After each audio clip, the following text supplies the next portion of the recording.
Hi hello friends, ಎಲ್ಲರಿಗೂ ನಮಸ್ಕಾರ. ಅಡುಗೆ ಮನೆ ಚಾನೆಲ್ಗೆ ಸ್ವಾಗತ.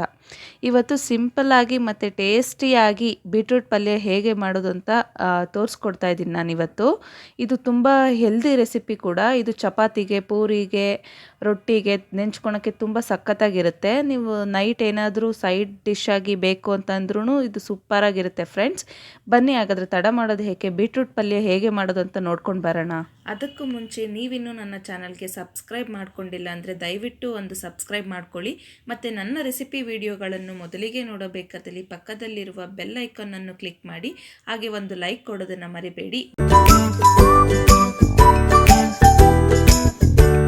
ಫ್ರೆಂಡ್ಸ್, ಇವತ್ತು ಬೀಟ್ರೂಟ್ ಪಲ್ಯ ಮಾಡೋದಕ್ಕೆ ನಾನಿಲ್ಲಿ 4 ಈರುಳ್ಳಿ ಕಟ್ ಮಾಡಿ ಇಟ್ಕೊಂಡಿದ್ದೀನಿ, ಒಂದು 5 ರಿಂದ 6 ಹಸಿಮೆಣಸಿನ್ಕಾಯಿ ತಗೊಂಡಿದ್ದೀನಿ, ಮತ್ತೆ ಒಂದು ಸ್ವಲ್ಪ ಕಾಯಿ ತುರಿ.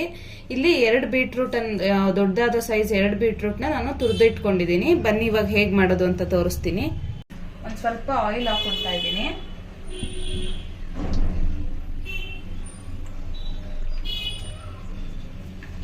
ಇದು ಎಣ್ಣೆ ಸ್ವಲ್ಪ ಕಾದ್ಮೇಲೆ ಇವಾಗ ಈರುಳ್ಳಿ ಮತ್ತೆ ಹಸಿಮೆಣಸಿನ್ಕಾಯಿ ಆಡ್ ಮಾಡ್ಕೋಬೇಕು. ಎಣ್ಣೆ ಕಾದಿದೆ, ಇವಾಗ ಇದಕ್ಕೆ ಆನಿಯನ್ ಹಾಕೊಳ್ಳೋಣ. ಇವಾಗ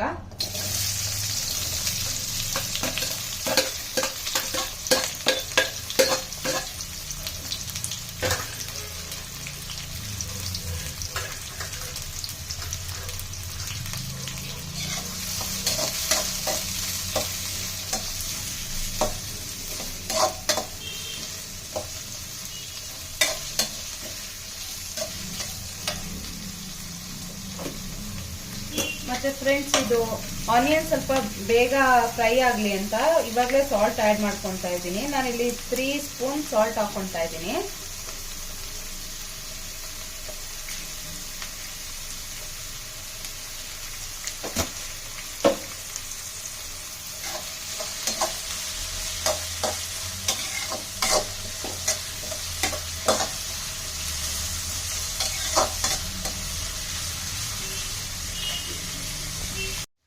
ನೋಡಿ, ಈಗ ಆನಿಯನ್ ನಾನು 5 ಮಿನಿಟ್ಸ್ ಫ್ರೈ ಮಾಡ್ಕೊಂಡೆ ಎಣ್ಣೆಲೇನೆ. ಅದು ಇವಾಗ ಗೋಲ್ಡನ್ ಬ್ರೌನ್ ಕಲರ್ ಬಂದಿದೆ. ಸೊ ದಟ್ ಇವಾಗ ಇದನ್ನ ಆ್ಯಡ್ ಮಾಡ್ಕೊಳ್ಳೋಣ, ಬೀಟ್ರೂಟ್ನ. ನಾವೇನು ತುರಿದಿಟ್ಕೊಂಡಿರ್ತೀವಿ ಅದನ್ನ.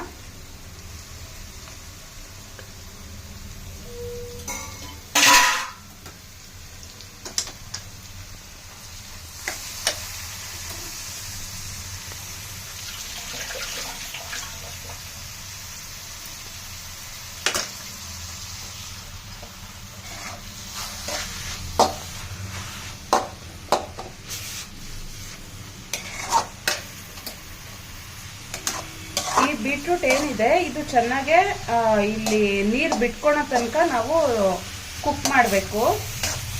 ಇದರಲ್ಲಿ ನೀರು ಬಿಟ್ಕೊಂಡು ಇದರಲ್ಲಿರೋ ನೀರಿನ ಅಂಶ ಎಲ್ಲ ಹಂಗೆ ಇಂಗಬೇಕು. ಅಲ್ಲಿ ತನಕ ನೀವು ಫ್ರೈ ಮಾಡ್ಕೊಳ್ಳಿ, ಅವಾಗ ಬೀಟ್ರೂಟ್ ಪಲ್ಯ ಚೆನ್ನಾಗಿ ಟೇಸ್ಟಿಯಾಗಿ ಬರುತ್ತೆ.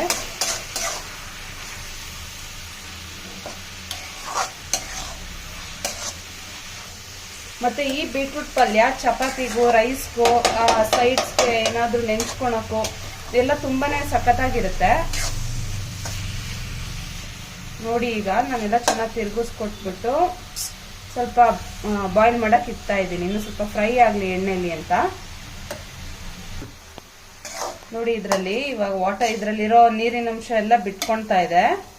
ಇದೆಲ್ಲ ನೀರು ಇಲ್ಲೇ ಹಿಂಗಬೇಕು, ಅವಾಗ ಬೀಟ್ರೂಟ್ ಪಲ್ಯ ಚೆನ್ನಾಗಿ ಬರುತ್ತೆ. ಇಲ್ಲಾಂದ್ರೆ ಹಸಿ ಹಸಿ ವಾಸನೆ ಇರುತ್ತೆ.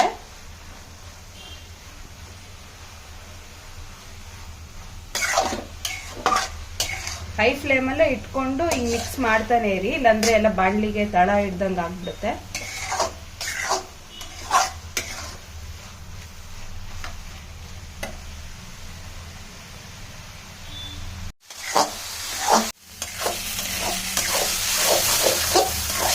ನೋಡಿ, ಇದು ಇವಾಗ ಚೆನ್ನಾಗಿ ನೀರೆಲ್ಲ ಹಿಂಗಿದೆ ಇದರಲ್ಲಿರೋದೆಲ್ಲ.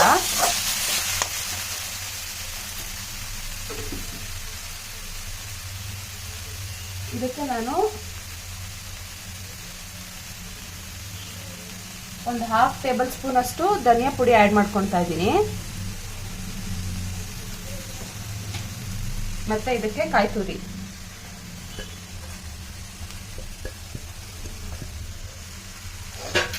ಇದೆಲ್ಲ ಹಾಕ್ಬಿಟ್ಟು ಒಂದ್ಸಲ ಚೆನ್ನಾಗಿ ತಿರುಗಿಸ್ಕೊಡಿ.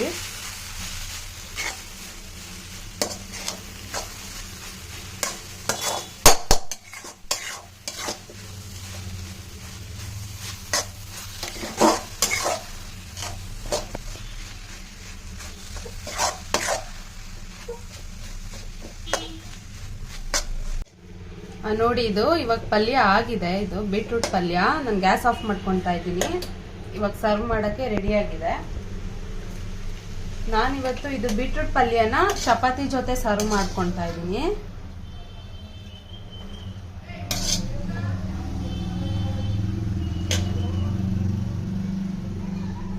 ನೋಡಿ, ಚಪಾತಿಗೆ ಮತ್ತೆ ಪೂರಿಗೆ ಮತ್ತೆ ಏನಾದ್ರೂ ನೀವು ನೈಟ್ ಏನಾದ್ರೂ ಸ್ವಲ್ಪ ಸೈಡ್ಗೆ ಏನಾದ್ರೂ ಮಾಡ್ಕೋಬೇಕು ಪಲ್ಯ ಅಂದ್ರೆ ಬೀಟ್ರೂಟ್ ಪಲ್ಯ ತುಂಬಾನೇ ಚೆನ್ನಾಗಿರುತ್ತೆ. ನೀವು ಒಂದ್ಸಲ ಟ್ರೈ ಮಾಡಿ ನೋಡಿ ನಿಮ್ಮ ಮನೆಯಲ್ಲೂ. ಮತ್ತೆ ಹೇಗಿತ್ತು ಅಂತ ನನಗೆ ಕಮೆಂಟ್ ಮೂಲಕ ತಿಳಿಸಿ. ಅಂಡ್ ನನ್ನ ಚಾನೆಲ್ಗೆ ಸಬ್ಸ್ಕ್ರೈಬ್ ಮಾಡ್ಕೊಳೋದು ಮರಿಬೇಡಿ.